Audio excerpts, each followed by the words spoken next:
Bertemu lagi dengan saya Erin Halim dari Binus University School of Information System.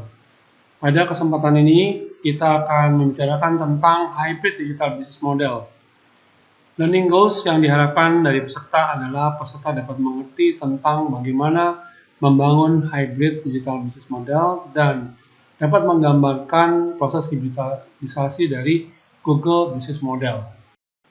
Ya, baik, pada pertemuan ini ya kita bicara tentang hybrid digital business model.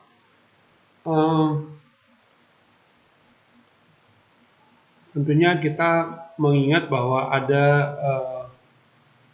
4C ya. 4C ini nanti akan dijabarkan lagi ya. Sebelumnya pernah dibicarakan bahwa perusahaan-perusahaan yang berbasis internet business model ya, itu ada menggunakan bentuk yang paling murni ya, sampai ada yang paling lengkap. Nah, setiap kombinasi dari berbagai bentuk itu bisa kita sebut sebagai hybrid business model ya. Mengapa ini terjadi? Karena antara satu perusahaan dengan perusahaan yang lain itu terjadi proses komplementasi ya, atau saling melengkapi. Nah, pada akhirnya satu perusahaan dengan perusahaan lain saling bersaing, itu timbullah model-model bisnis yang saling melengkapi dan akhirnya mereka mengambil beberapa bisnis model. Dan ini kita kenal dengan hybrid business model. Nah, 2 bisnis model saja itu bisa kita sebut sebagai hybrid business model atau dual play business model. 3 atau 4 juga kita sebut sebagai hybrid business model. Nah, ini kalau kita perhatikan diagram berikut tadi yang disebutkan dengan 4C ya, porsi atau 4C. Nah, yang pertama adalah konten. Nah, ini bagian paling atau bisnis model yang paling sederhana ya, itu konten. Lalu tingkat hibridisasinya ini semakin lama semakin kompleks ya, dengan penambahan satu komponen dari bisnis model ya. Ini sudah menjadi bisnis model yang hybrid sebenarnya.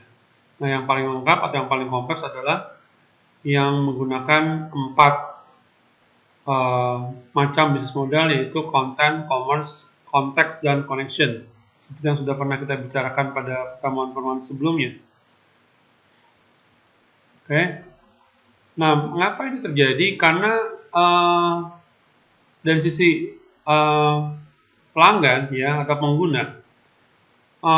pengguna itu merasa nyaman ya dengan sebuah bisnis model yang single, atau mereka tidak mau mengganti-ganti berpindah pada platform yang lain ya, dan mereka sudah nyaman dengan keadaan seperti itu.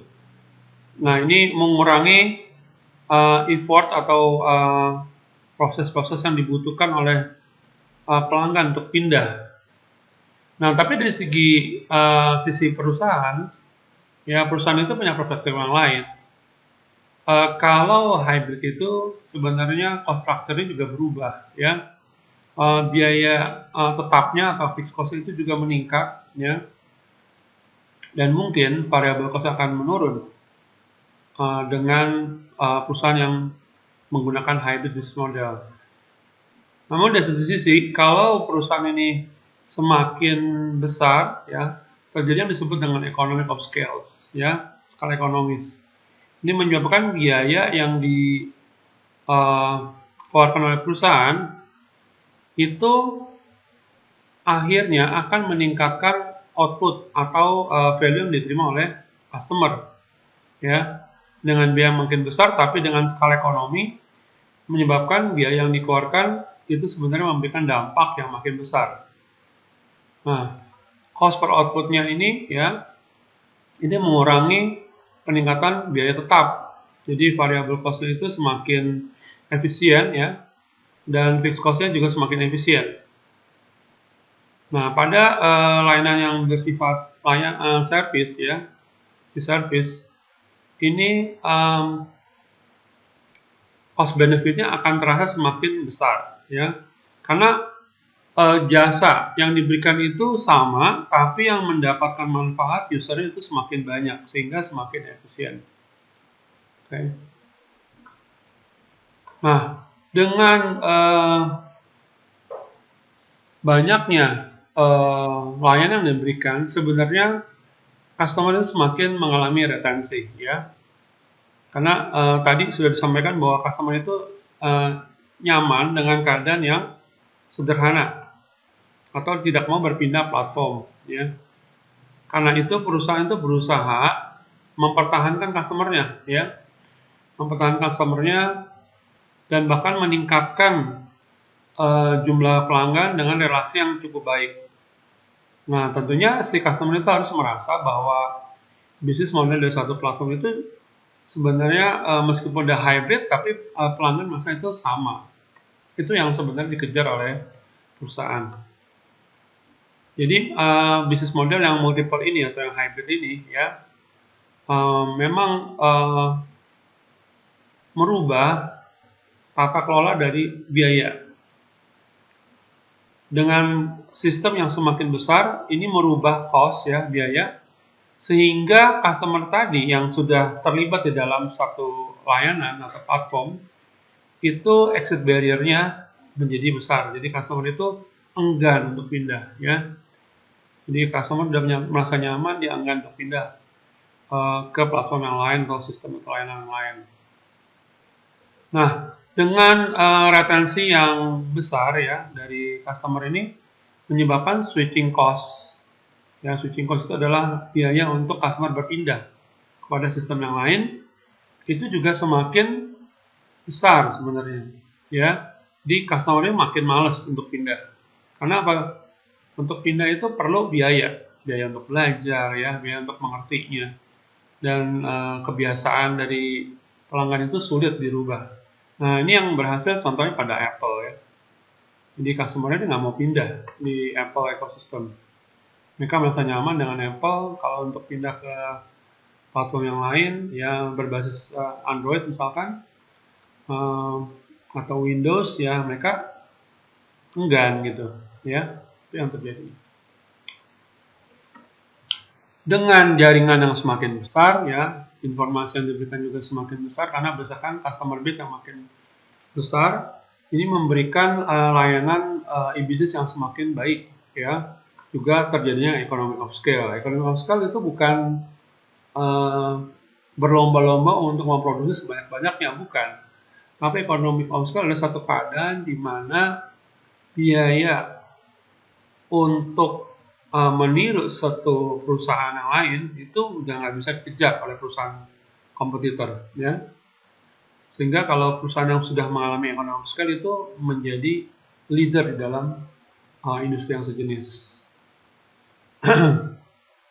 Nah, dengan layanan yang semakin banyak, ya, tentunya pelanggan itu diberikan layanan yang semakin istimewa, dan ini adalah kesempatan bagi perusahaan untuk memberikan layanan dengan bundle-bundle yang bisa meningkatkan profit, ya. Tentunya profit ini juga berhubungan dengan berpindahnya pelanggan dari layanan secara offline lalu menjadi online, ya. Kita tahu banyak sekali yang layanan sekarang saat ini sudah semakin mudah dan murah, ya, dengan dilakukan digitalisasi. Nah, kalau kita lanjut bicara tentang bisnis model hybrid ini, ya, sebenarnya kita bicara juga tentang diversifikasi dan eksplorasi dari penerimaan, sistem penerimaan, ya, revenue stream. Tentunya dengan bisnis model hybrid ini, penerimaan dari perusahaan itu juga semakin banyak peluangnya, ya, mengurangi risiko, juga memberikan kesempatan untuk mendapatkan penerimaan-penerimaan yang sebenarnya nggak ada hubungannya gitu dengan layanan sebelumnya. Tapi ini adalah diversifikasi yang memungkinkan perusahaan mendapatkan kesempatan untuk menerima penghasilan yang lebih besar dan biaya yang semakin efisien. Berikut adalah alasan, ya, mengapa membangun bisnis model yang hybrid. Pertama adalah tadi mengenai jaringannya sendiri, ya, pengaruh dari jaringan yang kita kenal dengan economy of scale, ya, kemudian efek dari penguatan di database pelanggan yang semakin besar, kemudian dari retensi pelanggan, ya, retensi pelanggan yang multiple ini, loyalitas pelanggan dan retensinya untuk berpindah kepada model bisnis yang lain itu juga semakin besar switching cost-nya, ya. Juga kesempatan untuk mengunci, ya, lock-in effect dari sistem yang cukup kompleks ini, ya. Kalau sistemnya terlalu sederhana atau lebih sederhana, tentunya mudah pindah dan tidak dilihat value yang lebih baik. Nah, kemudian dari segi harga, ya, harga price bundling ini, kalau kita bicara tadi economy of scale, otomatis biaya makin rendah dan kesempatan untuk mendapatkan layanan yang lebih baik, ya. Kenyamanan, ya, karena dalam satu platform bisa dapatkan banyak hal. Kemudian berpindahnya dari sisi offline ke online, ya. Dan yang terakhir adalah dari sisi diversifikasi yang memungkinkan biaya semakin kecil secara resiko dan pendapatan yang semakin banyak.